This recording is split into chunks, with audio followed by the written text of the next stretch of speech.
How's going guys, welcome to the channel. In this video we are gonna see, what if Naruto becomes the Kyubi Predator? Part 1. Huge shout out to VFSNAKE for this story. If you wants to see awesome fanfiction like this, don't forget to subscribe. Now let's get into the video. Naruto was panting heavily while carrying an unconscious Sasuke on his back as blood leaked from the side of his mouth, coughing heavily every few seconds due to the blood that flooded his lungs from the Chidori that the Uchiha had hit him with. It was close, but after changing the trajectory of the Rasengan at the last minute, it allowed the blonde to knock his opponent into the statue of Uchiha Madara and into involuntary nap land. Damn team. When we get back, I'm requesting you go on a diet because you're too damn heavy, said Naruto, as stumbled while nearing the gates and barely held the boy on his back to make it there. The instant Naruto made it into the gates, he saw the crowd of people awaiting for him and the blonde thought that this time he had won the hearts of the village. After all the crap he put up with growing up, maybe they would see that he was not the monster they made the poor blonde out to be and see that Uzumaki Naruto was not the Kyubi.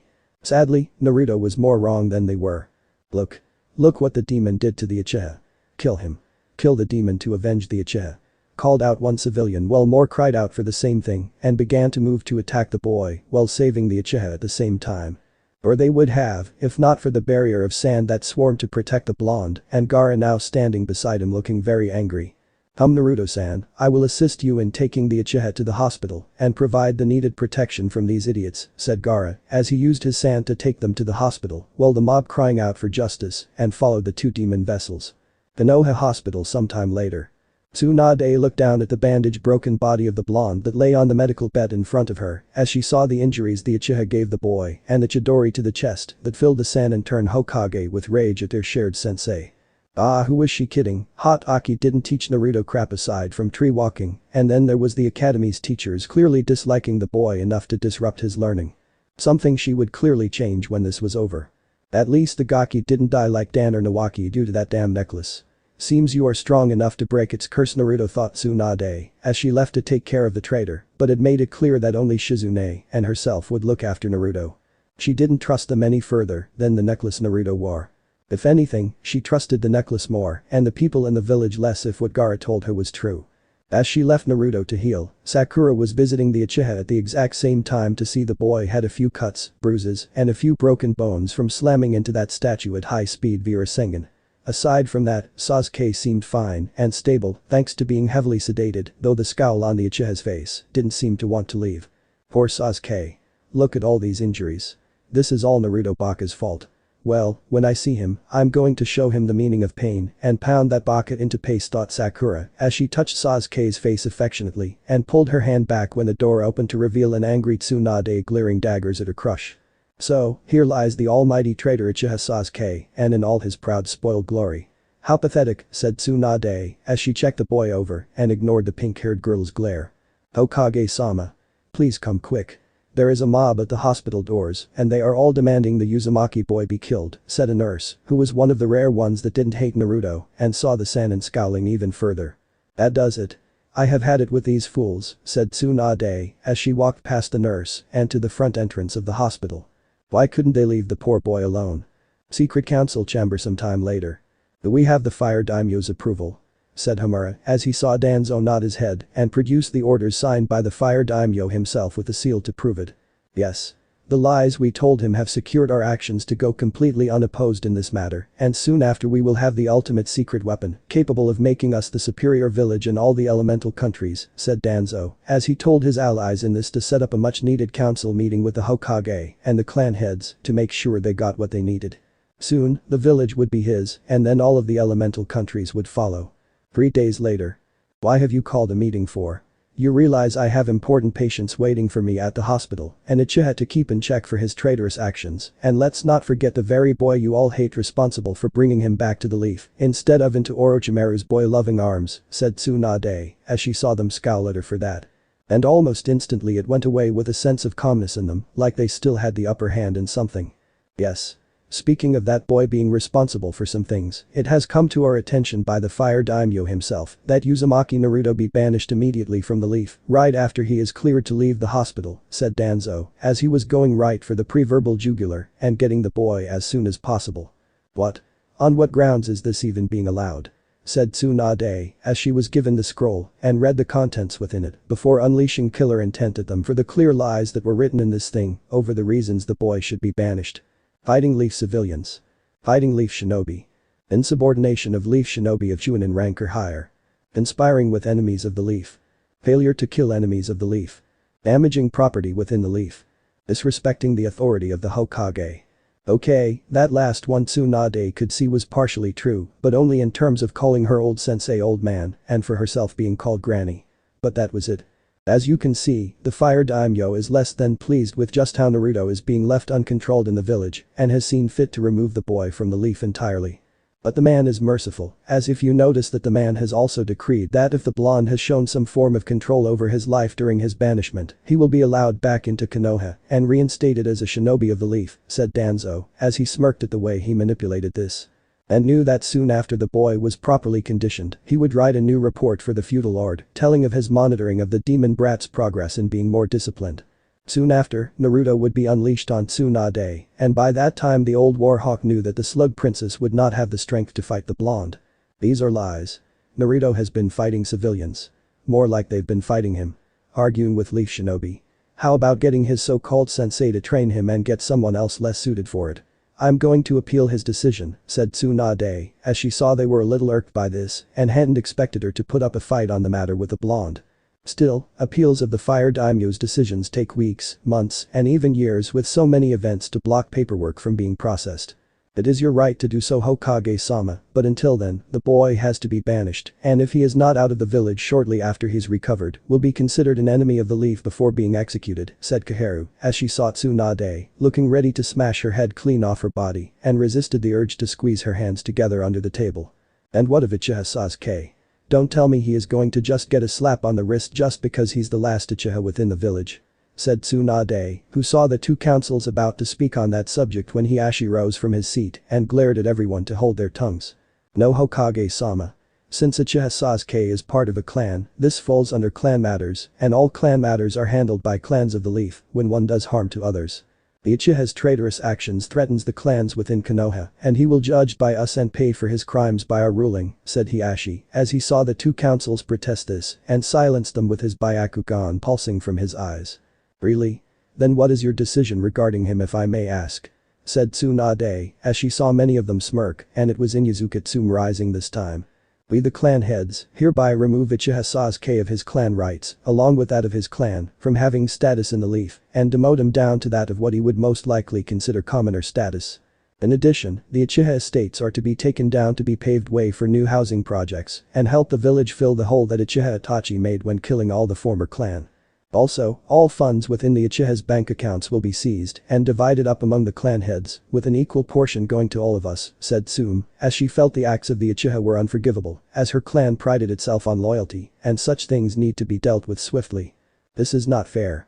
Uchiha Sasuke was manipulated by that demon fox and Orochimaru, said a civilian councilman as he saw Tsunade glaring at him and made the man quiver in fear. While I disagree with the first part of your statement, I won't deny that the curse seal my former teammate gave Sasuke did give the boy a hard push in the range of psychotic behavior, and even as we speak, Jiraiya is sealing it away in a more effective manner, with the boy's bloodline to follow, given the clan head's ruling in this matter, said Tsunade. As she saw the two councils protesting this and were silenced by her fist hitting the table. Damn. If I try to overrule Tsunade's decision by going to the fire daimyo now, she'll use it to appeal the decision regarding the Kyubi brat and challenge it with proof I do not have other than the words of few spiteful villagers, thought Danzo, as he knew that alone was not enough to keep the fire daimyo from changing his decision and probing deeper into the hole he had dug for himself if caught. Though Danzo had no intention of getting caught. This meeting is now adjourned. I have to see my patients, and for one of them I have to break his heart knowing this village backstabbed him for his loyalty.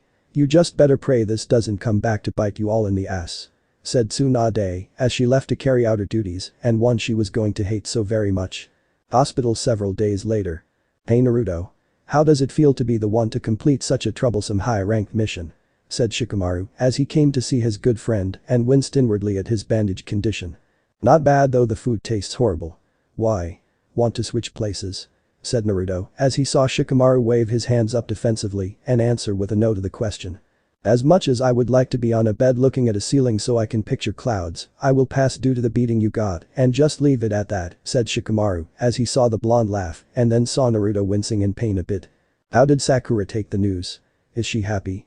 Said Naruto as he saw Shikamaru raise an eyebrow at the notice of him not using the chan suffix with the girl's name, and before he could respond the door to the room was kicked open, with the said girl looking very angry with him. You? How dare you do that to Sasuke-kun? I ask you to bring him back, Naruto Baka. Not crush his body into powder. Said Sakura as she was livid and shocked both boys in the room since Naruto was more injured than Sasuke was. I had to fight him, Sakura. If I didn't, he would have escaped to sound and gone straight to Orochimaru, said Naruto, who saw Sakura wasn't listening and looked like she was going to kill him. Shut up, Baka. Just shut up, you worthless Baka. I hate you. I hate everything about you. You're nothing. Always will be nothing.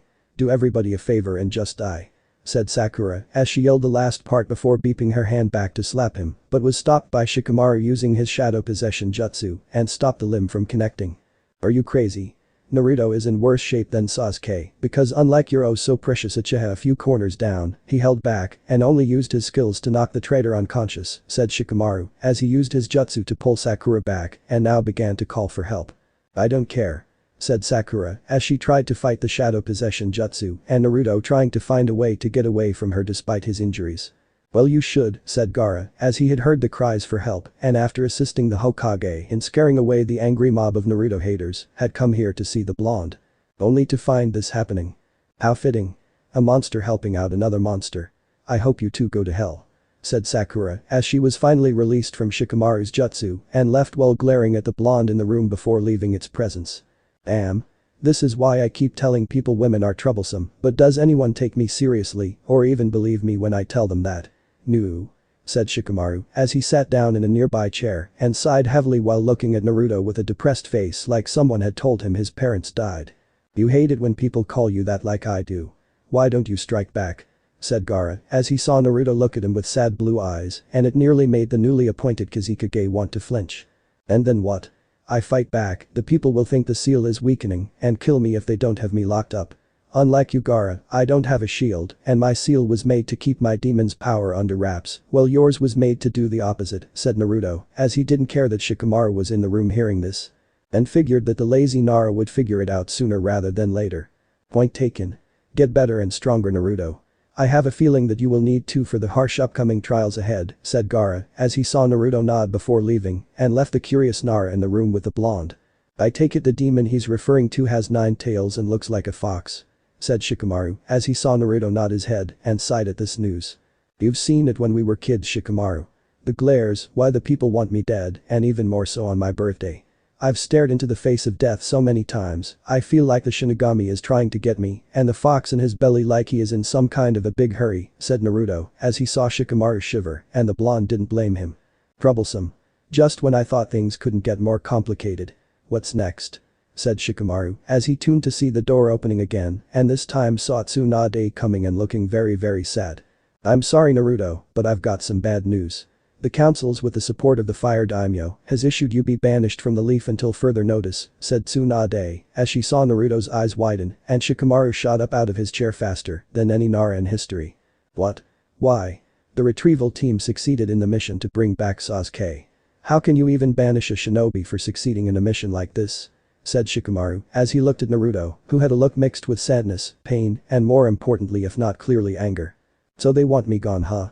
After all the years I put up with them, they kick me out and say get lost for doing the mission I was assigned. Well, I say fine. Fuck them. Fuck them all and their precious uchiha. I hope they choke on that small beat the teams got shoved up their mouths, said Naruto as his anger at the leaf was rising and was ignoring the 2 people in room with their shocked expressions from his choice of words. Well, it wasn't a total loss. The clan heads decided to punish Sasuke rather than let the 2 councils do it, which would have been nothing, and took away Sasuke's status along with his clan from being a clan altogether. Any privileges he may have had before have been revoked, meaning he's now a simple commoner compared to the other clans, and I'm having Jiraiya seal up the curse seal, along with his bloodline forever, said Tsunade as she Naruto grinned viciously at her and saw an almost sick joy in seeing Sasuke taken down like that. Good. Let's see this village do anything right without me around to do all the legwork now. said Naruto since he did all the work for Team 7, despite what Kakashi put in his reports to inflame the glory of the team's not-so-grand greatness, as their precious Uchiha no longer was able to use his precious bloodline and being unable to make little Uchiha bastard babies. "What are you going to tell the others?" said Tsunade, as she knew many of them would want answers, and others like Sakura wouldn't exactly lose a tear over him being gone. "Goodbye for one. Other than that nothing," said Naruto, as he felt depressed again and saw Tsunade flinch at this. "Well, you've healed enough that even I have to clear you from the hospital and send you home to clear out," said Tsunade, as she knew the fox had healed the boy pretty good and should be back to full strength soon. "Great. The instant I leave, the people here will beat me up so badly I'll be back in this room, and then those bastards will have an excuse to punish me for not leaving right away," said Naruto, as he got out of bed and put on new clothes that Tsunade got for him that for once didn't have a lot of orange on it. She felt crimson and black was more fitting. "Has Kakashi come to see you?" said Tsunade, as she had not seen the man since Naruto was in the hospital and wondered where he was. "No. Probably by the memorial stone before getting ready to hover around his favorite student while pleading apology after apology for not training him better. You know he actually passed me over during the Chunin exams for Ibisu. Ibisu. That lowly closet pervert wanted to teach me chakra control for the exams. Why the hell do I even need it when I have too much chakra to even control in the first place?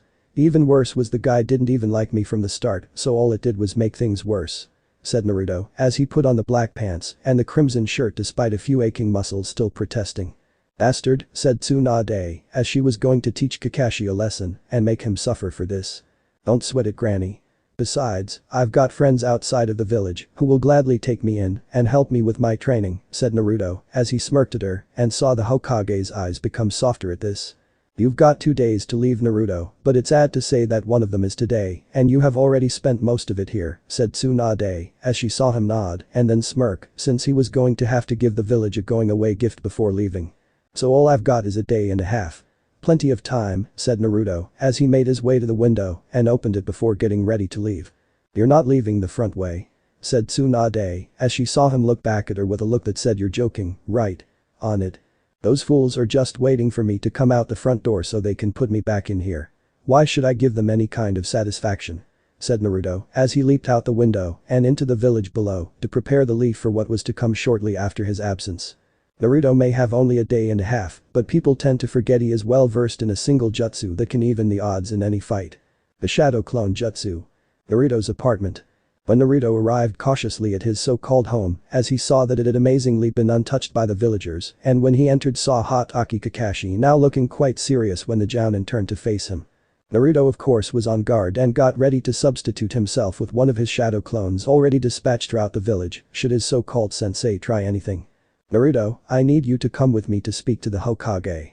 I need you to convince her to stop Jiraiya-sama from sealing away Sasuke's Sharingan eyes," said Kakashi, as he saw Naruto look at him with angry stare and it confused the Jounin. "You want me to ask Granny to spare that team? After what he did to me? Sasuke put not 1, but 2 chitaras through my chest, sensei, and I do believe you were the only one outside of the Uchiha clan to make 1. Why the hell would I even help you keep him active when his mind is already off the reservation?" said Naruto, as he saw Kakashi's eyes widen and then narrow at him while bowling his fists in anger. "Because he is your teammate, Naruto. I thought you were thick in the skull, but now I find out you're worse of a baka than I thought, and now I see you're lower than trash," said Kakashi, as he begins to walk out, but is stopped by a bone-crushing grip by Naruto now covered in aura of orange and slammed hard into the wall before the blonde stared at him with anger written all over his face. "I am lower than trash. I am lower than trash. I saved your ass from Mamachi's abusa when Sasuke quivered up in a ball like baby. I saved Inari's family from Gato's thugs while you were getting your ass handed to you on the bridge. I inspired the people of Wave to fight for what was theirs. I stopped Subaku no Gaara from unleashing his demon, which was going to destroy the village, all the while Sasuke looked on in fear. Should I keep going on or should I keep burying you further in guilt? I have worked my hands to the bone for this village, while Sasuke gets all the credit and you train him while I get shafted through the whole deal. And for what? The Team Sharingan. Why?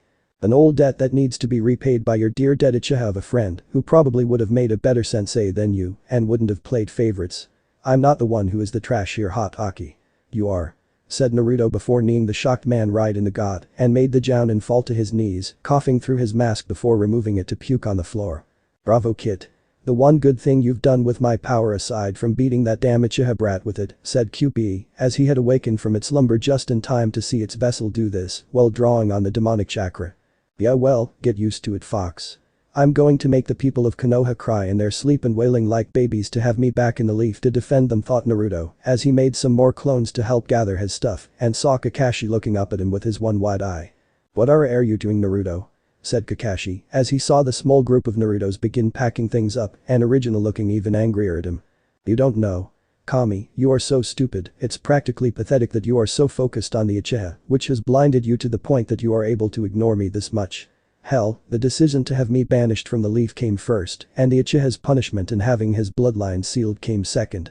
Yet here you are to have me save the traitor from his punishment without even knowing, much less caring to find out about the very person, your own student you neglected, who brought him back in the first place, and even worse called lower than trash to my face," said Naruto as he laughed a hollow laugh before looking at his clones to see they had finished and left the room after the Original spit on the ground in front of Kakashi. Naruto was so angry with Kakashi and Kakashi was in such a daze that neither one noticed the shadow figure of a certain Hyuga girl, having heard the entire conversation via open window with a nearby tree, having a branch extending close by. "Naruto-kun is being banished, no," thought Hinata as she rushed off to the Hokage's office and would demand an explanation from her.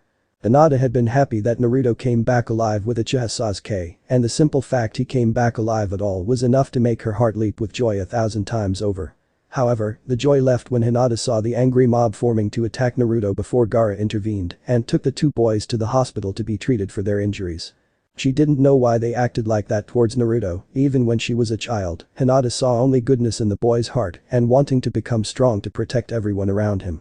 Now here Hinata was, hearing how after all that had happened in such a short time, the boy she admired for long found inspiration and even an Indo to believe in was being kicked out of the village for succeeding in his mission.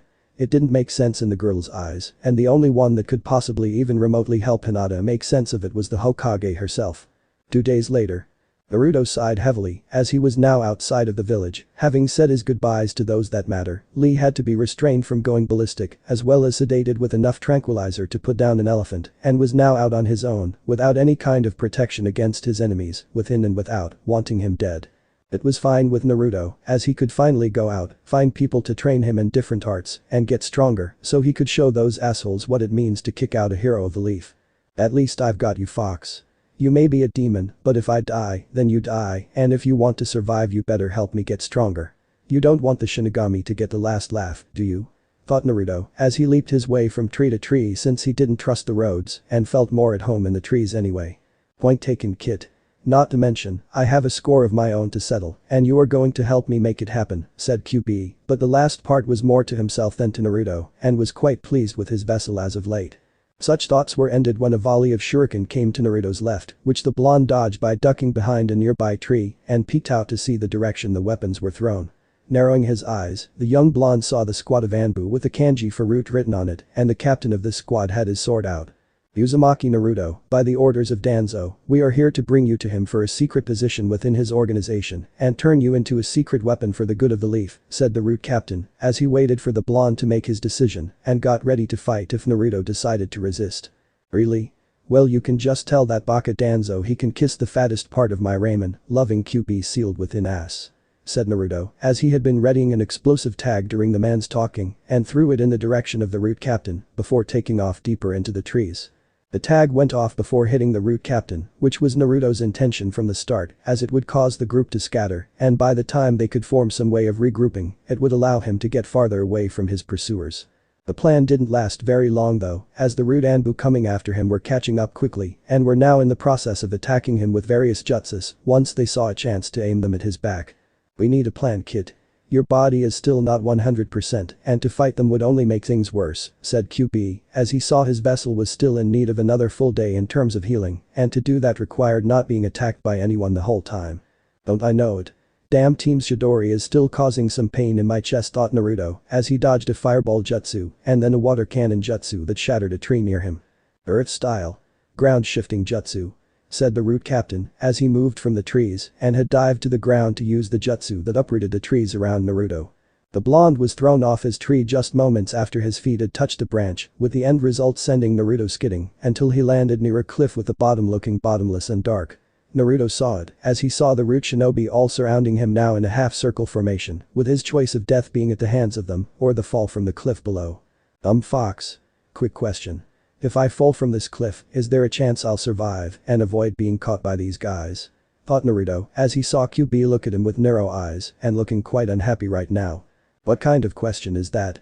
Granted, dying from falling off the cliff would be better than dying at their hands, but I will not have that even be considered an option and demand that you fight them to the end. Said Kyubi, as the fox was more than ready to give the blonde enough of its chakra to wipe them out and claim victory by killing every single one of those around them. Alright. Thought Naruto, as he quickly made shadow clones and began to engage the root shinobi around him. The battle, while difficult, seemed to be going slowly in Naruto's favor as he kept making shadow clones to overwhelm his opponents and was even killed a few of them after a bit of synchronizing with his clones to strike vital spots with kunai. The root captain was struck by the original Rasengan, which sent the man flying into fallen trees behind him, but even as that happened, the root shinobi had thrown an explosive tag at the ground where Naruto was and sent the blonde flying over the cliff after Naruto tried to get away. By this point, the Naruto shadow clones were dispersed by the explosion, and any hope of substituting with them was lost to the blonde and fell off the cliff while trying to use Kyubi's chakra to grab onto the wall. However, the Kyubi's chakra was too strong to grip onto anything, and his body was picking up speed that it was making things even more difficult. Then everything went dark for Naruto as he was swallowed up into the darkness below, and it was all the boy saw for some time. Konoha at the moment. The people had partied the instant word got out about Naruto's banishment, which was mere minutes after the blonde's body was out of the village's walls and cheering on about how they were free of the demon spawn. However, the day after the party, things started to go bad for everyone in the village that hated Naruto, and many were now weeping out in misery. When Naruto was getting ready to leave the leaf, his shadow clones had been hard at work, making sure that the people of Konoha did not enjoy his leaving, and their cries of joy would turn into cries of sorrow. The first thing he had his shadow clones do was do a little plumbing work in the various homes, business, and other buildings within the leaf to go off at a set time. As such, all natural waste would be either clogged, rerouted, and stored in places people wouldn't expect to have their fecal matter unleashed upon them. When people went to take showers, use sinks to wash hands, and to anything short of walking, they were hit with the very waste from the previous day of partying. That wasn't the end of it though, as Naruto wouldn't be Naruto if he didn't do more than that, and he did just that by backing up the sewer system throughout Konoha. With such high pressure of backed up plumbing, the ground underneath the village had exploded at several key street junctions and caused the natural waste of the village to spray everywhere. In short, Naruto had made the people in the village feel quite literally what he had felt figuratively his whole life by the people in the village and was regret ever treating him in that manner. Like shit. To further express his anger at the village, Naruto had his shadow clones plant various stink bombs mixed with hard-to-remove paint-based explosives in various buildings that would go off on a timer. When the bombs went off, the shops that kicked him out or had overcharged Naruto absurd prices for crappy quality equipment were ruined to the point of tearing the buildings down, though given the war the leaf was in would cause a lot of red tape since funding would be halted for such construction projects to gear the village up for war. In short, those business would either have to put up with the damage, not to mention the stink, or shut down their business for good. Not to mention that Naruto had gotten a hold of certain shops' bookkeeping records they had in their safes and placed them on Tsunade's desk to look at with a note telling her to compare them with the Leaf's own overall financials. It helped when Naruto had looked at the books himself with Kyubi helping him to highlight certain portions of the book that looked off. Now said people, some were civilian council members, were in her office sweating like pigs, looking like children caught by their mother looking at a dirty magazine, and some were stammering words like children would when caught. Some couldn't even speak in clear sentences, but those that did mumbled or were speaking in gibberish to Tsunade's presence with Shizune beside her waiting for a response. They would have gotten a better one from Taunton if she were drunk. I've been going over these records of yours from the shops you run from a very good individual who brought this to my attention, and do you know what I find when I read them? You have been writing numbers that don't add up to what the Leaf records hold, and I noticed a specific pattern in all of them. You've been selling poor quality goods at outrageous prices, and all to one person no longer in the village, responsible for making you feel quite literally in the shit you made him feel like figuratively. I don't know why the Sandaime let you get away with this, but knowing him, you kept it away from his old heart since it would have put a good deal of strain on his person, and for that I'm inclined not to charge you with treason. What I am charging you with, however, is extortion, fraud, corruption, and various other charges that land you quite a few sessions with a bicky with Anko soon following afterwards, before I throw you away in a prison surrounded by all sorts of people that hate the Leaf. By the time you are let out, which is a really big if, you will either be leaving there in a body bag or wish to kami you had, said Tsunade, as she saw the weak little people now before her sputtering, pleading, and begging that she reconsider such an action. As if they deserve mercy, thought Shizune, as she saw Tsunade narrowing her eyes at them and finally slam her fist down in anger at having enough of their false begging for forgiveness. Silence. I have had enough of your bitching to me when you don't deserve a single ounce of it. Anbu. Take these maggots out of my sight and tell Ibiki to go all out on them. Don't forget to tell Anko the same damn thing. Said Tsunade, as she saw the group crying out still for mercy and being led away by the Anbu. It's going to take a long time to clean up the mess Naruto left behind.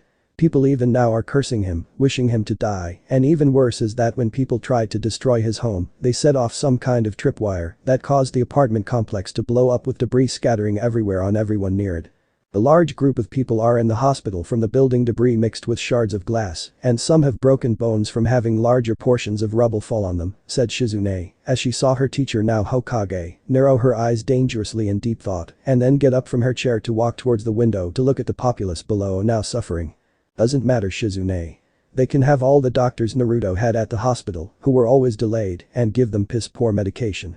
By the time Naruto comes back, these people will be on their hands and knees begging the Gaki for forgiveness, said Tsunade, as she saw very few places were spared Naruto's wrath, and those were the homes of the ones that Naruto called friends. I hear Gaara is angry with us and is going to pull away from the alliance before telling the Wind Daimyo everything. No doubt every other place in the elemental countries will get wind of this and raise a figurative stink to this before complaining to the Fire Daimyo and letting this happen, said Shizune, as she saw Tsunade smirk at that. And knew that this would help speed up the appeals process in getting Naruto back in Konoha. Those Baka Council members think that they have everything figured out in removing Naruto from the leaf, but they forget that Naruto is a hero to people outside the village, and those people are very influential people. If they cut ties with Fire Country, then the Fire Daimyo will come here, asking us why so many people now hate him for authorizing Naruto's banishment and want answers that he's not going to like, said Tsunade, as she saw from her window one food store she knew had once sold rotten food to the blonde now covered in various forms of waste and making the food worthless to everyone. Speaking of which, some of them want you to send out an Anbu team to kill Naruto and claim him to be an enemy of Konoha for this, said Shizune, as she saw Tsunade frown at this and let out a huff before stomping over to her chair to sit down. The only team I would send would be the rookies, and only after the banishment has been removed by the Fire Daimyo, said Tsunade, as she went back to doing her work and wished the blonde the best of luck. Unknown location, time frame unknown. Naruto opened his eyes as consciousness finally came back to him and saw darkness all around him while pulling himself up from the ground. At first, the blonde thought he was in his mindscape again like that time he was pushed off that cliff by Jiraiya to activate the fox's power and wondered if he was brought here by the fox to get yelled at again. However, what Naruto soon realized was that he was in fact not in his mindscape, but rather semi-deep within the gaping hole at the bottom of the cliff he fell down and had landed on what felt to him like metal. Looking around while trying to adjust his eyes, Naruto looked around to see he was on a large metal object and after some stumbling found a way into the strange structure. Wow. This place is incredible. I've never seen anything like this before, thought Naruto as he saw the inside of structure and the weird designs of some strange culture. I don't believe it. I thought they were all gone or destroyed, said Kyubi as he saw what Naruto saw and recognized these markings along with what they were really in. You know something about this, Kyubi? Thought Naruto as he sensed the fox nod and was about to hear an explanation on the subject. Indeed. Long ago, before the elemental countries existed, there was a race of beings from beyond the stars who hunted only the most worthy of beings for sport and honor of their clans, with a ladder not unlike what you find in some shinobi villages today. They were known as uchiha. They used to come to this world to prey on human and any other species this world had to offer that they felt was worthy of hunting, said Kyubi as he saw weapons, masks, and other things this ship had to offer. But you thought they were all gone or destroyed. What did you mean by that? Thought Naruto as he felt there was more to it than that and was now looking at a device on the wall that deemed to have a glowing light inside of it that was too tempting to ignore. I meant here on this planet. When me and my kind first roamed the world, the uchiha had soon come to the realization this world was too much even for them. What's more, the human race had learned to use chakra and had altered the way things were done, since any uchiha caught would use a powerful bomb to blow themselves up. So they decided to quarantine the planet and listed it off limits for any future hunts due to the many threats the planet's more dangerous species was for them, said Kyubi as he saw Naruto nodding in understanding and found it good to know the boy was actually paying attention. There are so many things here that could give any shinobi a run for their money. Could I learn how to use this Kyuubi? Thought Naruto, as he saw some of the items here were not so badly damaged by time like one would think. Possibly. This ship seems to have been the last one to be here before the quarantine was set up. Must have happened right after Kyuubi was sealed and chakra was used by the Sage of the Six Paths. The weapons here are meant to last for a long time, even after being used in constant battles, so everything should be in top condition, said Kyuubi, who saw Naruto nod and again look at the device on the wall before walking towards it with a strong desire to look in it. But will I be able to use it? Much less a fraction of it. Thought Naruto, as he looked into the hole of the device on the wall, which morphed into something else, and then grabbed his skull with metallic hands, while a chair rose from the ground underneath him, that now forced the blonde to sit down, with both his hands now being restrained. What did you do, kid? Said Kyuubi, as it saw what was happening, and wondered what was about to happen to its vessel. Nothing, I swear. I don't suppose you would know what this thing is that's latched onto my face. Thought Naruto, as he felt something pierce his skin along the veins of his arm and felt something being injected into his body. Kyuubi for its part was checking its own memory for what the boy was now about to be subjected to in terms of uchiha technology and going on the way Naruto was being held down along with the device attached to its vessel's face. It didn't take long, as Kyuubi did indeed know what it was that Naruto was in and didn't know if this was good thing or a very bad thing. This is a uchiha initiation device. There came a time when certain humans and other intelligent creatures would be considered worthy of being part of the uchiha race. This device would inject certain compatible species with uchiha blood to make them part uchiha, give them enhanced speed, strength, and even seeing like they do, said Kyuubi, as he already felt the alien blood mixing with Naruto's own, and the seal on its vessel was actually helping the compatibility, while the device on the blonde's face began downloading information into the boy's head. It hurts. It feels like I'm having a huge book the size of you being shoved right down my throat. Thought Naruto, as he couldn't shut his eyes due to the device, somehow prevented him from trying while images, the knowledge of various weapons used by the uchiha race against their prey, and the ability to understand the ancient alien writings language. This is going to be one wild life you've created for yourself, kid, said Kyuubi, though it was more to himself than Naruto, while the blonde was in pain from the information being forced into his skull. Naruto would have agreed with the fox if he wasn't in so much pain. Konoha 3 years later. Tsunade sighed as she looked over reports she had gotten from various places, talking about a demon of sorts terrorizing the elemental countries. It killed anyone apparently within its line of sight, which was strange, because no one could even make out the actual appearance of this so-called demon, and all people had to go on were the remains of the victims left behind. Or rather what was left of the victims. Those that were killed were hung up in trees, and nearly all of them were quite literally skinned with their internal organs on the ground above them. Some of the others were not skinned but were missing their skulls, and in 2 particular cases the skull along with the spinal cord was missing too. At first, many suspected it was the work of a shinobi village using terror tactics to show their strength, but no village would take credit for it, despite the 2 councils wanting Tsunade to say as such, and the killings continued without stopping. The Singnin were the first to be slain, as their blood was tested in the database of the shinobi villages were used to identify their remains, and it wasn't easy either. Iwa had lost well over 50 shinobi ranging from Chunin to Anbu, Kumo lost nearly that same number give or take a few shinobi, and the Leaf unfortunately suffered twice as much as theirs combined. Strangely enough, Suna lost the least during the last 3 years, and many suspected that the Kazekage was behind it. However, the Kazekage had lost a close confidant in Baki, who was his sensei during the Chunin exams 3 years ago, and was one of the few victims that had lost their skull with spinal column. It had saddened Gaara greatly, as his former sensei had been supporting him in being the man he should be for Suna, and the Kazekage had put his siblings in charge of who it was that killed their former sensei. Jiraiya had been using his spy network to find this demon, but it proved fruitless in its entirety, as some of his spies within the network were killed too, and it was clear that this thing didn't want to be found. Even Akatsuki was wary of this foe, as they had tried to find it and possibly recruit a figure into their organization to fill in Orochimaru's vacant spot after leaving. Even now, the bingo book stated this enigmatic enemy of the elemental countries as an S-class criminal, and to flee on side order while fighting back if only to escape being allowed. It was the 1 stage higher than the Yondaime received at the end of the last shinobi war ended, and the various descriptions one would have in seeing this creature was to look for the eyes that seemed to flash red if only for a moment. That was of course if the only survivor, just recently acquired by the Leaf, was speaking clearly, though from the way the man, a shinobi from Iwa of all places, acted was indeed the truth.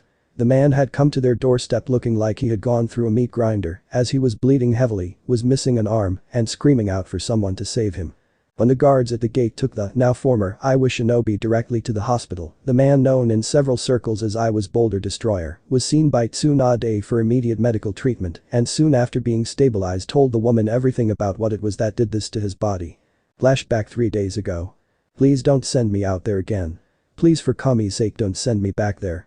Said I was once great Boulder Destroyer as he was in restraints out of fear he would hurt himself and was being properly sedated to prevent any kind of attempt. We won't. Just tell us who did this to you. Said Tsunade as she didn't even think Ibiki or Anko even would be necessary to get the truth out the man since he seemed to be in fear of something that would strike him down on a simple lie. It was a demon. It was a demon who makes trophies of shinobi, said the former Iwa shinobi as he was crying now and seemed to be looking at the window every few minutes in fear like the very thing that had done this would come through it to get the rest of his body. Not again. Well, at least we can get some kind of description of this guy and work from that, thought Tsunade as she saw the man look out the window again and then at her with sweat dripping down his face in waves. Please don't send me out there. Those red eyes flashed are aimed at me and he wants to take my soul. Please. Said the man as he looked out the window again and he must have saw something before squirming madly to get free from his bed restraints. Easy. Easy. No one will get to you while you are here. I will have some of my very best Anbu stationed outside of your door so no one will get to you without them knowing, said Tsunade as she increased the man's sedative drip and waited for the former Iwa shinobi to fall asleep before leaving the room. You too. Be on your guard. He's the only one right now to survive an attack by this so-called demon and I need to have an uchiha run through his head for answers, said Tsunade as she saw her two Anbu guarding the room nodding their heads and knew this was not an assignment you can afford to be marked down on your record as a failure. Then flashback.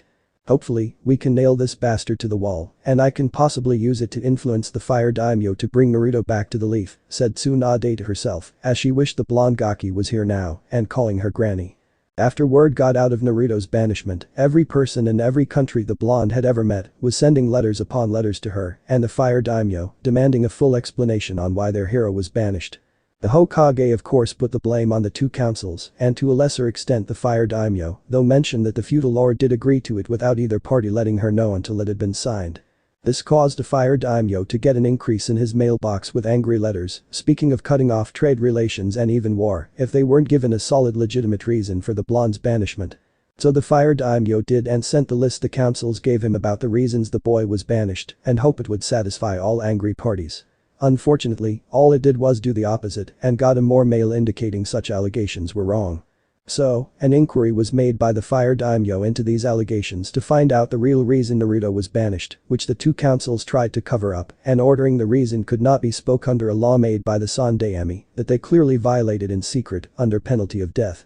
Tsunade, however, had stated that the reason could be told by Naruto or the current Hokage of the Leaf.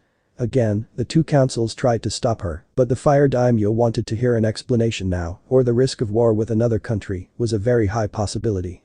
So Tsunade told the fire daimyo about the Kyuubi's attack on the Leaf.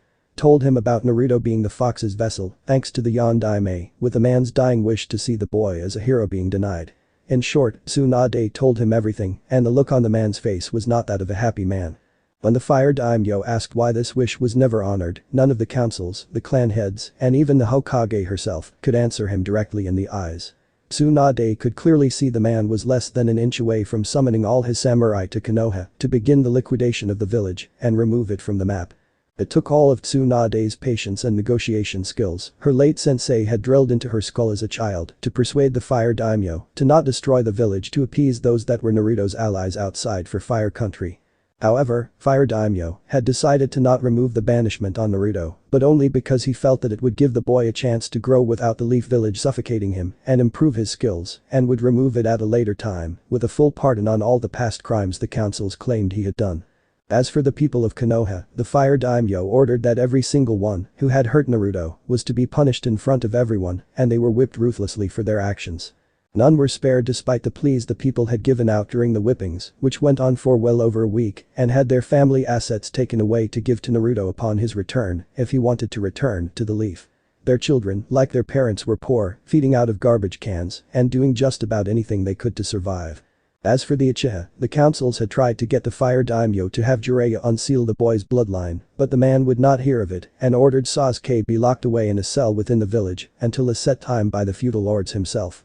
Many people in the Leaf were upset by this, but could do nothing less they invoke the wrath of an angry daimyo and an army of his samurai. Hokage-sama. Come quick. The man from Iwa is missing and his Anbu guards are dead. It's believed to be the demon the man was talking about earlier, said a Chunin as he came running in and report what was seen by two nurses walking down the hall. What? Scrambled the Anbu. Lock down the village right now, said Tsunade as she was not about to have this guy infiltrate her village and then leave right from under her nose. Konoha Hospital moments ago. The former Iwa shinobi, once known as the Boulder Destroyer, opened his eyes to find himself in a hospital before looking around to see the condition he was in and reflecting on what had happened during his time out in the field. It had been a simple routine B-ranked mission, which was to investigate the disappearance of another squad consisting of a 2 Chunin and 3 Jounin-level shinobi. This squad had found nothing at first, but then a blood trail had been found and signs of a battle with the victor of it being unknown. When his team branched out, it was then they saw what happened to the other squad and would haunt him to the end of his days. The entire team had been skinned, internal organs on the ground just above the hanging corpses, and a look of horror on the bloody bodies that were once proud Iwa shinobi. And then my team got hit next. It was like the dead team's bodies was the bait and we fell for the trap it set for us, thought the former Iwa shinobi as he saw a good friend of his get skewered right through the gut by a pair of blades that went out that same friend's back. Turning his head towards the open window, the Boulder Destroyer saw the beautiful day shining in him and he smiled despite everything he had been through. However, the smile left him when the window's image seemed to become diluted and for a moment the former Iwa shinobi thought he was still too tired from the sedatives to see clearly. Wait a minute. The window was closed before he was sedated. So who opened the window? Then he heard a small growling sound and a flash of those same red eyes appeared for a second before those same pair of blades appeared. The demon who makes trophies of shinobi, said a voice in a distorted version of the man's own from when he spoke to Tsunade. Mercy? Please show mercy, said the man as the monitoring systems was going crazy and felt like he was about to have a heart attack. Before the figure could respond, the Anbu outside the room were hearing the sounds of the monitoring systems and rushed into the room to see being that had scared the Iwa shinobi along with most of the elemental countries. Instantly, the Anbu drew weapons, but were struck down instantly when thunderous sound was heard and 2 blasts from both shoulders with strange weapons shot off chakra at their heads. The creature turned its attention to the crippled man moving closer for the kill.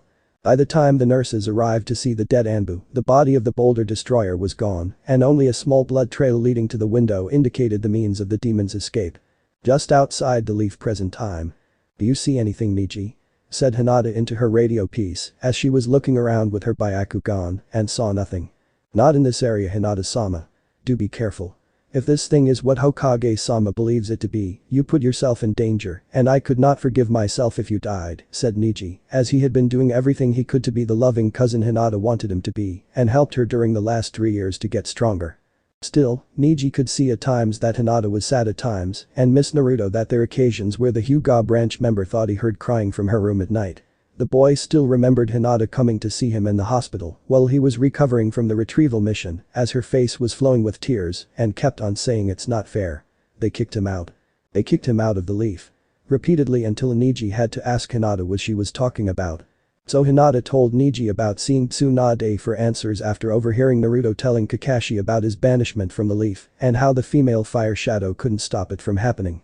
Needless to say, if Niji wasn't injured like he was at the time, the Hyuga prodigy would have gone on a rampage and raised hell regardless if he was taken down by the cage bird seal. I'll be careful, Niji. I have to be if I'm to see Naruto-kun again, said Hinata as she had heard from the Hokage about Naruto's banishment being lifted soon once this business was over, since any able Leaf shinobi could be recalled into service if it was believed that shinobi skills could prove vital to the Leaf. Granted, it was all a smokescreen to get Naruto back, but any reason to have the blonde back in the Leaf was good enough for Hinata, excluding imprisonment or his execution of course, and even more so to have him see just how much she had improved. Hinata's thoughts on the matter ended when she saw movement to her right and went to investigate what her eyes detected. Niji, I think I see something. Just head to east from your current position to meet up, said Hinata as she leaped to another tree and then the next before she found her prey was nowhere to be found. I'm on my way, Hinata-sama. I'll be there in 5 minutes, said Niji as he was making his way to Hinata's location and hoped he wasn't too late to assist her. As she waited, Hinata looked around with her Byakugan and wondered if this demon was immune to the powers of her clan's bloodline. Hinata would have thought more on the subject, but a volley of kunai from the left came at her and the Hyuga heiress took out a kunai before deflecting them all.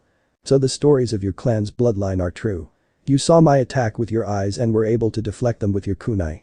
Kumo will pay me handsomely for you and maybe a bonus considering how many shinobi they've lost in the past 3 years, said a figure appearing from the shadows to reveal none other than Mizuki in shinobi clothing.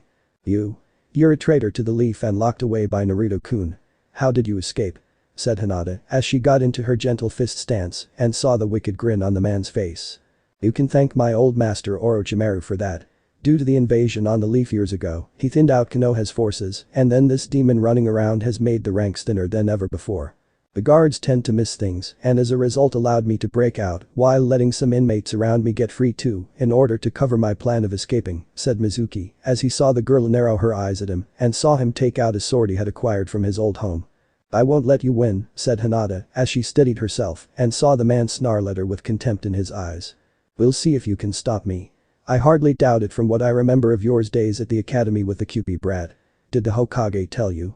Tell you the damn demon of a fox was sealed inside of that blonde abomination after his banishment? I didn't think so, said Mizuki as he saw Hinata's shocked expression and moved in for the kill using the distraction. Hinata for her part recovered rather quickly and using her kunai to block the sword Mizuki had and combined it with the grace of her version of gentle fist. She kept him back for a time, but the sword was much sharper than her kunai, which broke soon at the beginning of their battle and barely avoided losing one of her arms in the process. Mizuki saw this and landed a kick to Hinata's stomach that sent the girl from the trees to the ground with a large thud that nearly sent her into unconsciousness. No. I can't fail here. If I do, everything I have done up until now would be pointless and I can't give up now, thought Hinata as she tried to get up but Mizuki came down and kicked her in the ribs right into a tree. I'm sure the Raikage wants you pure, but considering how desperate they are, I doubt they would mind if I gave them you and a child with a father being none other than me, said Mizuki as he saw the barely conscious girl try to fight, but her body just didn't have the strength from the fall, followed by a kick into the tree trunk behind her. Naruto-kun, I wish you were here. No matter what happens now my heart will always be yours, thought Hinata as she would not be afraid and looked defiantly into Mizuki's eyes while he approached her. Any last words you wish say while you still have your virginity, my soon-to-be Hyuga bitch? Said Mizuki as he had kept stalking her like a predator would its prey and looked at her with hungry eyes. I hope you die a painful and burn forever in the 9th level of hell, said Hinata as she saw him smirk at her and began to undo his clothing.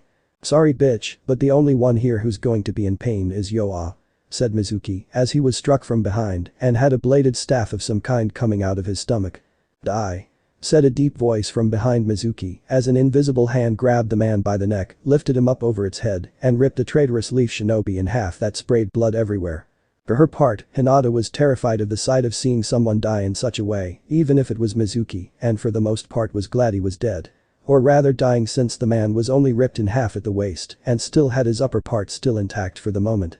You fucking monster. Don't you know who I am? I am a former subordinate of the great Orochimaru-sama. Do you know what that man is capable of? He will destroy you once he learns of this and make you beg for death, said Mizuki as he had blood coming out of his mouth and looking up at this new foe now revealed to him along with Hinata. The figure's response was driving the sharp tip of the blade from his staff into Mizuki's skull before twisting the blade and then pulling it out again with the staff retracting to a more smaller traveling form. Turning, the masked figure walked towards Hinata slowly like Mizuki did, but without the intentions that the now dead man had in mind and had stopped a single step from her downed form. Hey, are you going to kill me? Said Hinata as she made sure to remember every aspect of this person before her and saw him tilt his head in thought. He was taller than her by far, which she estimated put him over 6'5" going on 6'6" in terms of actual height, and his body was thick looking with muscle. His legs were wrapped in fishnet along with his body, as the other part of him was covered in metallic armor that Hinata had never seen before, and on his right arm was some kind of blade at the wrist. His face was a mystery to her, as it was masked with strange eye holes that you could not see through from the outside, but it was clear this person could from the other end, and saw that the sides of the mask had what almost looked like whisker marks on his mask, along with a single marking on the forehead of it.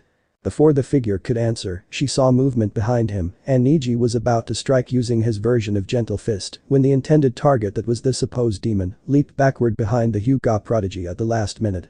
The masked being leaped into the trees using acrobatics that seemed almost inhuman for one of his size, as he looked at them to see Niji had quickly turned around, carefully maneuvering his body to be Hinata's shield, and readied himself to give his life if need be for her.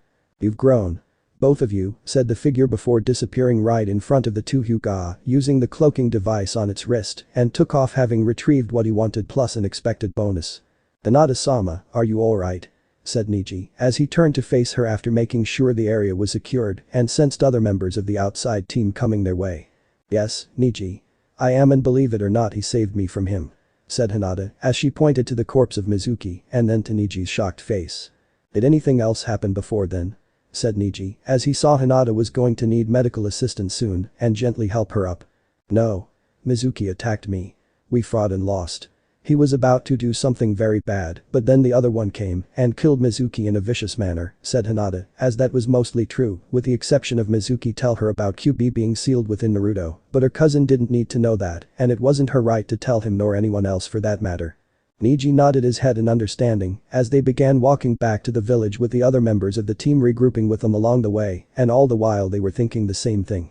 Just who the hell was this demon running around the elemental countries?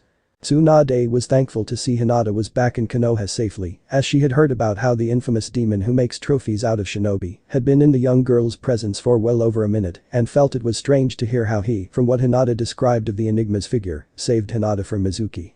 The traitor's death was brutal, but a death fit for someone of Mizuki's stature, considering his past actions against the Leaf and Naruto of all people. "Thank you for giving this report to me right away, Niji. You too, Hinata. Because of you two, we now have an accurate description of this person and will make it very difficult for him to hide," said Tsunade, as she would have the description be written down in the bingo book with an artistic picture to help match the description. "It was our pleasure, Hokage-sama, but there is still something bothering me and I wish to share it with you," said Hinata as she saw Tsunade raise an eyebrow at her and then looked at Niji to see he wanted to hear this too. "What exactly is bothering you, Hinata-sama?" said Niji, as he knew that whatever it was that bothered his cousin, it was possibly connected to this mission and this demon they had met. "To be honest, Niji Nai-san, I'm not really sure, but when the demon killed Mizuki, he retreated after you appeared and before leaving mentioned how we had both grown. It was almost like he knew us from another lifetime," said Hinata as she saw Tsunade raise an eyebrow at this and saw Niji deep in thought about that moment as well. "I do not know of such a person in all our years growing up, Hinata-sama," said Niji as he saw Hinata nodding her head in agreement and Tsunade seemed stumped by this too. "Still, it is a possible clue to this guy's identity and look into that on your own time since you two look like you could rest for a bit. Even if we didn't capture this guy, I'm glad that you both came back unharmed and possibly beat this guy in the long run," said Tsunade as she saw them nod and left after she dismissed them. "Even if we do get this guy in the long run, from what they told us, a lot more people are going to die before that happens and each death is going to get worse," said Jiraiya as he appeared on a window and saw Tsunade glaring at him now. "Which is why I sent you out to find Naruto while training and protecting from such a threat," said Tsunade as she had nearly thrown her entire office quite literally out the window when Jiraiya told her that he couldn't find the blonde gaki and aimed her wrath at him. "I know, Tsunade-hime. I've tried finding Naruto. I did everything I can think of, but I am unable to find him and do what I should have done when he was growing up in the Leaf to make sure he got the protection he deserved," said Jiraiya as he saw Tsunade flinch at that since they both ignored their godparent duties and were in reality cowards for it. "Whatever the dumb gaki is doing, I only hope that Naruto is getting stronger and just staying the hell away from this guy," said Tsunade as she had collapsed back into her chair and looked out the window behind her to see the Hokage monument. The life this village had when Naruto was in it had long since left and it seemed to be so painfully hollow without him around. "You and me both, Tsunade. You and me both," said Jiraiya as he took off the same way he entered and decided to find something to do before heading out to find Naruto again. Ichiraku ramen stand 2 days later. "I miss Naruto," said Choji as he ate his ramen slowly and had been ever since Naruto had left since there was no one around to compete with in terms of eating outside of his own clan. "You and me both, Choji. I never thought I'd say this, but Naruto not being here is more troublesome than with him not, and I actually wish to see a prank that has his signature written all over it," said Shikamaru as he had joined his friend in eating here and felt that Naruto not being here was like taking all clouds out of the sky. "Hey guys, did you hear Hinata and Niji encountered the demon guy?" said Ino as she came into the ramen stand and saw her teammates now look at her with surprise. "They did? Are they all right?" said Shikamaru as he knew the reputation this guy had and feared for his friend's lives. "Yeah, they are. Thank Kami on that one, right?" From what I'm told, Hinata had a run-in with Mizuki, who escaped from prison, and the demon guy interfered by killing Mizuki before he could do anything to Hinata, said Ino, as she had been telling anyone who would listen, and saw her friends breathing a sigh of relief, since Hinata being hurt if not worse, was not something they could handle right now. While I'm glad Hinata-sen is safe, it does beg the question of why this guy let her go, and Niji too for that matter, said Shikamaru, as he felt something was off about that and couldn't place his finger on it. Maybe he doesn't kill women. Who knows? Said Ino, as she sat down and ordered something for herself since she needed the energy for telling everyone what she knew. Doesn't kill women. That's it. Ino, you're a genius despite your dumb blonde ways, said Shikamaru as he ran off to check something out and then tell the Hokage if his finds were in fact accurate. Thanks Shika. Hey wait. Come back here Shikamaru and I'll show you a dumb blonde, said Ino as she was fuming at the insult and then realized she just insulted herself for saying that last part. Hokage Tower 3 days later. You're sure your findings are accurate on this data? Said Tsunade, as Shikamaru along with Shino were now before her going over what had been discovered and saw that this was indeed interesting. We went over our findings twice Hokage-sama. Apparently, this particular individual has yet to kill a single female shinobi during his hunts, if you wish to call them that, since not many women even become shinobi in shinobi villages, and less in terms of leaving to become missing nin.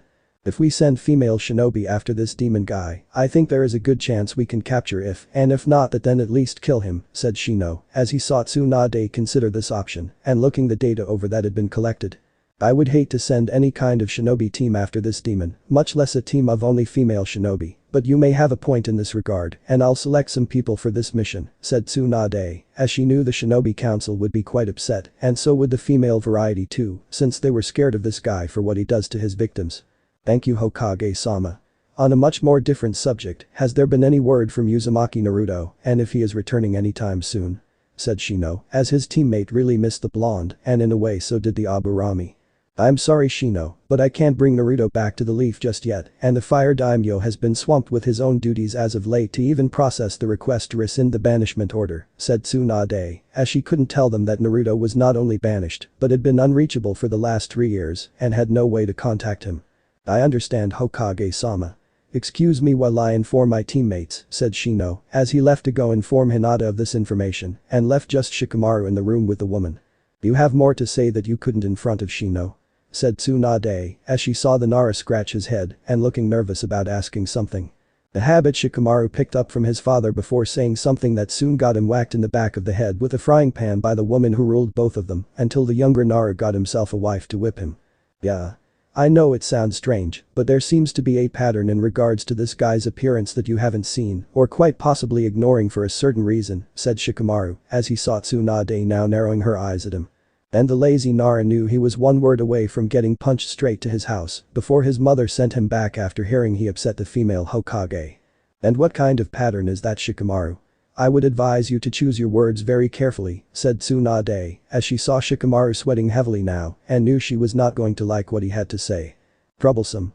No matter what I say, you'll probably punch me out of this room so I will just come out and say it before you can. I think from what I've seen, this demon maybe Naruto, said Shikamaru, as he saw Tsunade's eyes widen at his words and then did exactly what he thought she would do. Punch him right out of the room. That stupid baka. Shikamaru has some nerve. Naruto is not this monster.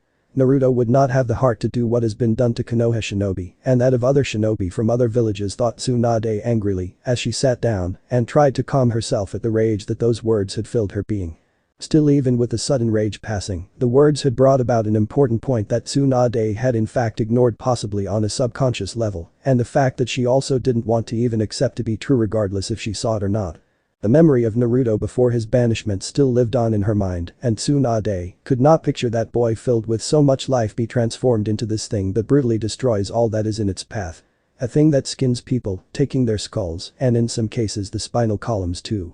However, the doubt was beginning to grow in Tsunade's head as she realized the simple truth and that shortly after Naruto disappeared this monster of a man appears. Closing her eyes, Tsunade prayed to Kami that it wasn't true and called Shizune in to gather a specific number of female shinobi to her office for an assignment none of them were going to like. Rice Country Sound Village 4 days later. Orochimaru was upset, which since the loss of getting the uchiha was nothing new and had been in an increasingly foul mood that even Kabuto had to be extra cautious when approaching the Sannin. Orochimaru had already gone through a new body 3 years ago and needed a new one soon with the results without a body being death. Orochimaru-sama, the body you need is ready and awaiting your soul to enter it, said Kabuto, as he knew that would make his master partially happy and yet angry all the same, since it wasn't the Uchiha's body. Good. I need to enter my new body now or else all will be lost, said Orochimaru, as he now made his way to the room specifically for such an occasion and extending his life another 3 years. What the snake Sannin saw when he got there, however, was not what Orochimaru was expecting, and neither was Kabuto, since the vessel chosen was No in the condition it was left in. The body, or rather what was left of it, was splattered all over the room and made Orochimaru furious at the sight of it all. This is bad. There are no other vessels in sound for Orochimaru-sama to take as his own now, thought Kabuto, who saw this, in his mind, horrible travesty, and then looked at an infuriated Orochimaru. You have some explaining to do, Kabuto, said Orochimaru, as he believed that this was Kabuto's way of betraying him in his moment of weakness and intended on killing the boy before such betrayal could be completed. "Oh, Orochimaru-sama, I did not cause this carnage," said Kabuto, as he saw the snake Sannin was getting ready to unleash his anger on him and feared for his life. "If you didn't as you claim, Kabuto, then who did?" said Orochimaru, as he wanted some answers and he wanted them now. And Orochimaru did get his answers when he sensed something behind him and leaped out of the way seconds before a blast of red chakra hit Kabuto in the chest. Rolling to the side, Orochimaru saw Kabuto was now on the ground dead, his wound in the chest was steaming with the intense heat the chakra had hit him with, the wound instant becoming cauterized, and had a faraway look that told the Sannin that even Kabuto couldn't believe this had happened to him. "Orochimaru of the Sannin, you will make an excellent hunt and your head will be a nice trophy for my collection," said the unseen figure in the room, and it made the Sannin in the room narrow his eyes before looking at the door. "I think not," thought Orochimaru as he ran to the door but was stopped when red lasers crisscrossed and blocked his path of leaving the room. Turning around, Orochimaru saw the now uncloaked figure ready for a fight with a dual spear-like weapon in hand and heard the growling sound this person was making. In his current condition, Orochimaru knew this person was not to be taken lightly and needed to be taught a lesson for killing his new vessel, along with Kabuto, to a certain extent. So deciding to go all out, the snake Sannin revealed to the masked figure his true form being a large albino snake, comprised of many much smaller snakes, after performing countless experiments on himself in the hunt for immortality. Seeing this, the masked figure extended his right hand's wrist blades and brought out his chakram, that in the common tongue, if he was asked, would have meant smart disc with his other hand.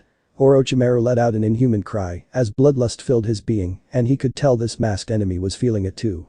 With deadly speed and precision, the Sannin struck with the intent in biting his prey complete in two and missed with the wall being eaten instead. Seeing his opportunity, the masked figure unleashed his chakram at Orochimaru and sliced the giant snake in half. However, as the disc bounced off a wall and back to him, the Sannin reattached his lower body back together. Seeing this, the masked hunter put away his chakram and readied his combi stick to use against the Sannin. Orochimaru extended his jaws wide as he charged forward, faked left before moving right, and after dodging the thrown spear weapon to wrap his body around the masked hunter. Grinning in apparent victory, the Sannin squeezed harder while trying to make the masked figure's head go pop. And laughed while doing it. The Sannin's victory, however, was cut a bit short when pain went through his skull and Orochimaru was struck in the head by the combi stick that the masked hunter had thrown away.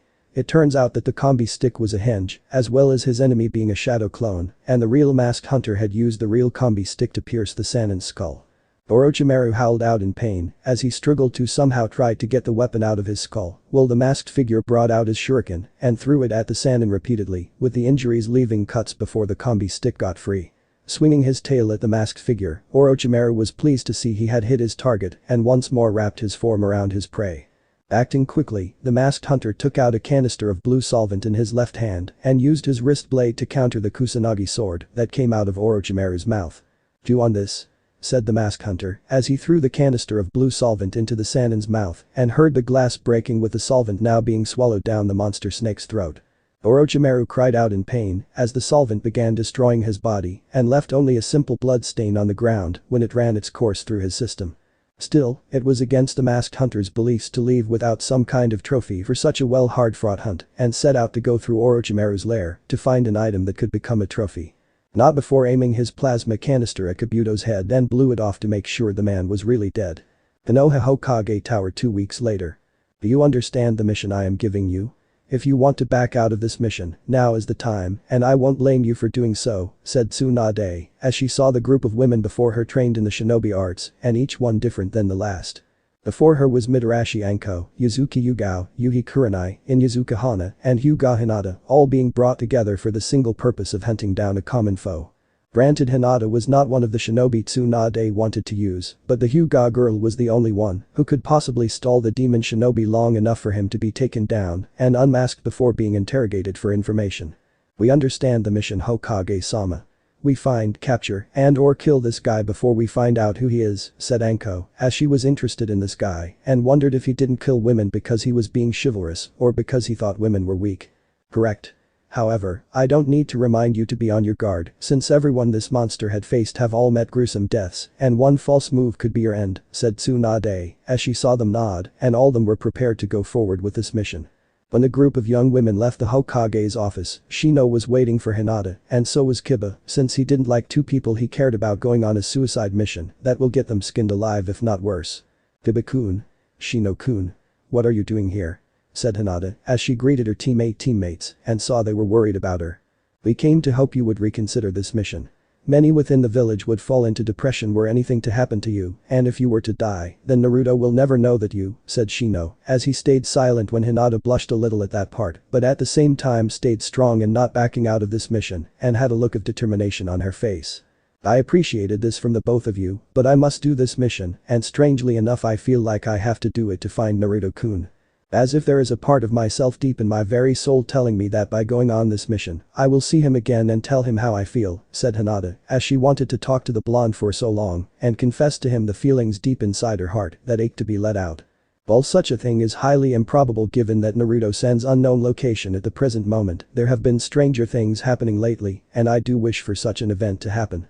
Please come back safe, Hinata-san, said Shino, as he bowed his head and left without another word. Yeah, what he said, Hinata-chan. And if you see Naruto Baka, tell him I want a rematch and I won't let a simple fart beat me, said Kiba as he hugged Hinata and left to speak with his sister about reconsider doing this mission. Somewhere in a forest of fire country 1 week later.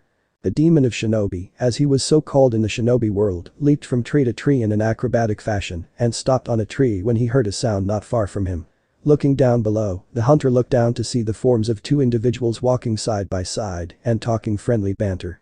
One was clearly taller than the other as he wielded a sword currently strapped on his back, and the other more shorter one talked only at certain points in the conversation. They were Uchiha Itachi and Hoshigaki Kisame of the Akatsuki organization. The masked hunter grinned at this generous hunt before him, as it had been some time since he had a good hunt, and what better way to have a good one than with these two. They were strong, skilled, and would last much longer than the weaklings he normally found himself hunting from time to time. Hey Itachi, you sense him, don't you? Said Kisame in a whisper to his partner while they looked straight ahead. Yes. He's above us. Be cautious, Kisame, there is a reason why this person is an S-class criminal and is feared by all the shinobi villages in the elemental countries, said Itachi in his usual calm voice, but there was a faint edge in it and it told Kisame to be prepared to draw his sword in an instant. Yeah, I know Itachi. What he does to his victims creeps me out, and that's saying really something when you consider who I am, said Kisame, as he felt that such a way to die was no way for a shinobi to meet his end, and it made a chill run down his spine. Before any more could be said, the figure in question had landed about 15 feet in front of them with a loud thud as he deactivated his cloaking device and stared at the two S-class missing nins, with his masked eyes flashing red for a second. For Kisame, he could see why Pain wanted this scary guy to join the Akatsuki organization, as he was no doubt very strong in a physical sense and not afraid to kill in a brutal fashion.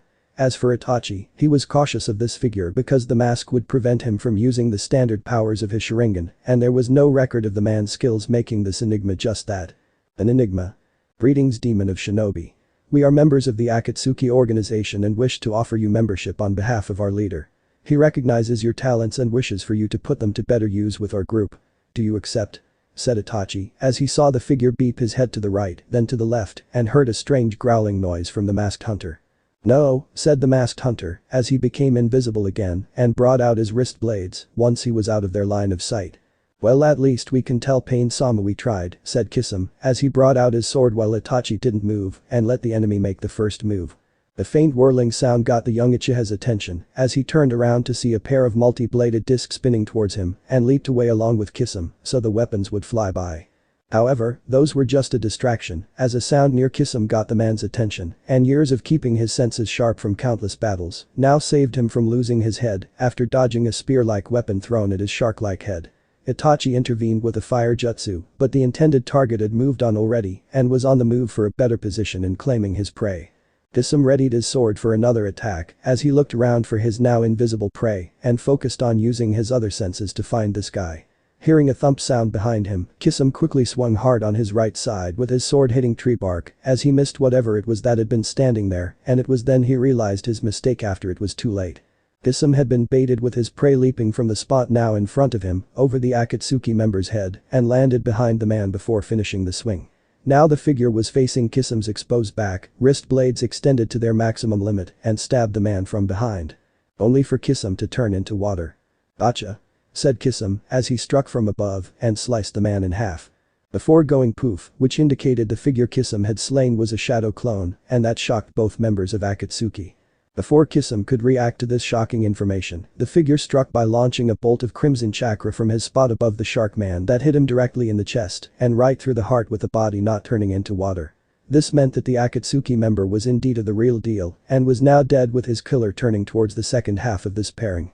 "I must flee and report to Pain-sama this turn of events," thought Itachi as he took off with Kisum's killer in pursuit of him and intending to add his life to follow Kisum's. Itachi had seen the chakra bolt that had hit Kisum, which felt like Kyuubi's chakra of all things, and confirmed it when using his Sharingan eyes on the attack. Only one person had Kyuubi's chakra running through his body, and that person was thought to have fallen off the face of the planet several years ago. His train of thought on the matter, however, stopped instantly when he dodged another pair of spinning multi-bladed discs and then stopped when the strange spear weapon hit a tree in front of him. Itachi then leaped back before drawing his own sword out in his right hand and a kunai in his left with his Sharingan now active.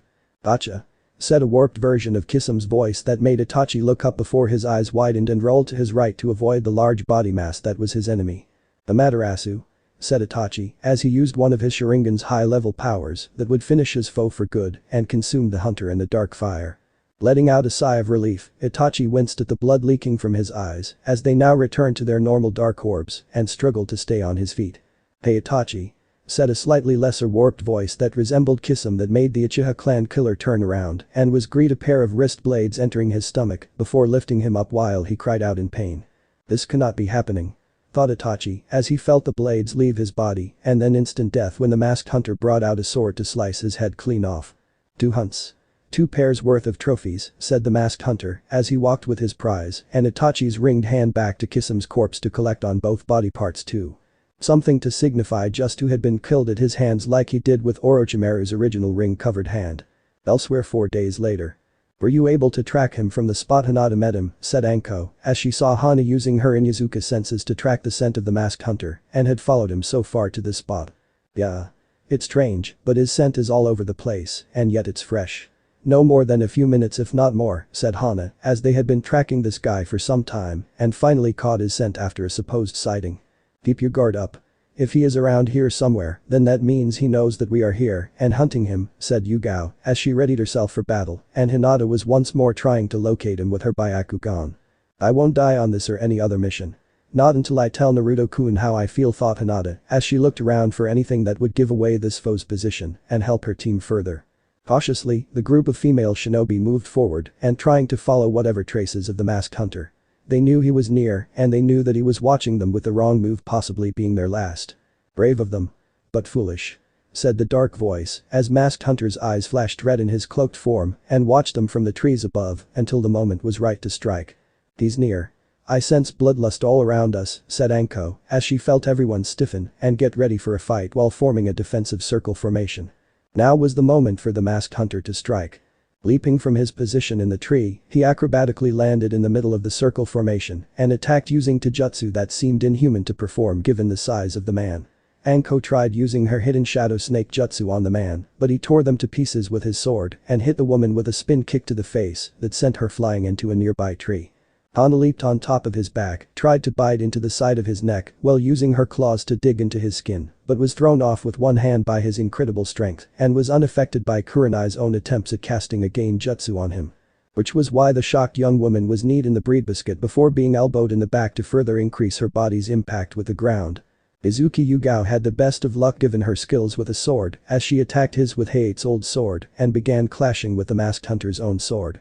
Sparks flew from their swords connecting with Yugao, as she knew full well not to match her foe in terms of strength, for it was far greater than her own, and hoped her skills with a sword would be what she needed to take him down.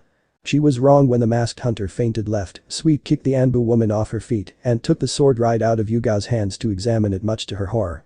The sword. It once belonged to Jekohei, said the masked figure as he studied the sword with an appraising eye and saw Yugao glaring at him. So? Said Yugao as she was inwardly surprised by this and wondered how this man knew about her lover. I just find it strange you would try to kill me when in actuality I killed your lover's murderer, said the masked hunter as he threw the blade into a tree where it pierced the trunk all the way to the hilt and saw Yugao's shocked face. And you expect me to show some kind of gratitude for that? Said Yugao as she saw Hinata moving in behind the figure and seemed to be waiting for something to happen. Perhaps. Though for me, it was returning the favor to someone who actually knows the difference between a kunai and a scroll that holds it. He defended me when I was little and chose to honor a wish that no one else had the mind to do so themselves out of their own arrogance, said the masked hunter in a cryptic tone, but turned his head when he heard Hinata's gasp of understanding behind him and leaped behind the girl before knocking her out while catching the Hyuga girl in his arms. Hinata, said Kurenai as she got up from the ground and tried to rush the hunter with a kunai in hand in order to make him drop the girl to defend himself. However, the masked hunter leaped back into the thickness of the trees and the women on ground below could practically sense the smile on his face. It's been a long time since I smelled the scent lavender. I had nearly forgotten, said the masked hunter as let Hinata's scent fill his senses and then saw the others below now jumping up to intercept him. Give her back this instant, said Kurenai as she was not going to lose her student to this monster and was going to make him pay for the attempt. I will. In time of course. She and I have much to catch up on, said the masked figure as he leaped away and shot a chakra bolt from his shoulder plasma canister at the tree's base, causing it to fall in the group's general direction to give him time to escape. Within moments, the two were gone and the group of female shinobi felt fear grip their hearts like never before. The most pure of them was just taken to Kami knows where by a demonic hunter that took skulls as trophies if Inoichi's beliefs were true about the missing heads. So this part ends here. I hope you guys enjoyed this video, so quickly like this video for second part of this series. And comment down below your thoughts about this series. And now it's time for me to go, bye.